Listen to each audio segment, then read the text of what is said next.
Philippine Vice President Sara Duterte, left, and President Ferdinand Marcos Jr. are engaged in a deepening rift on a number of issues, including foreign policy. Philippine Vice President Sara Duterte said on Saturday she would have President Ferdinand Marcos Jr. assassinated if she herself were killed, prompting Marcos's office to vow immediate proper action.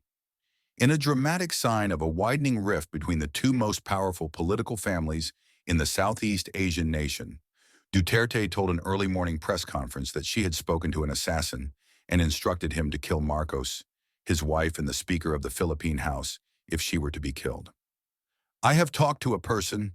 I said, if I get killed, go kill BBM, Marcos, First Lady Liza Araneta, and Speaker Martin Romualdez.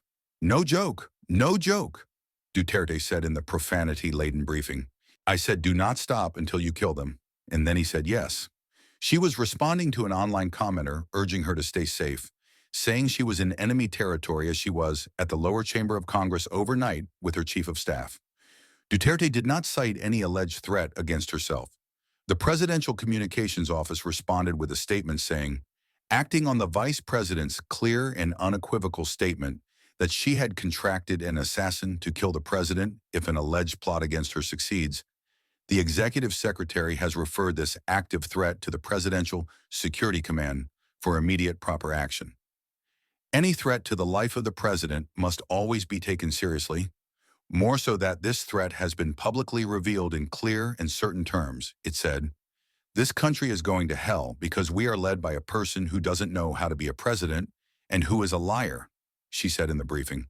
Duterte, the daughter of Marcos' predecessor, resigned from the cabinet in June while remaining vice president, signaling the collapse of a formidable political alliance that helped her and Marcos, son and namesake of the late authoritarian leader, secure their 2022 electoral victories by wide margins. Speaker Romualdez, a cousin of Marcos, has slashed the vice presidential office's budget by nearly 2/3.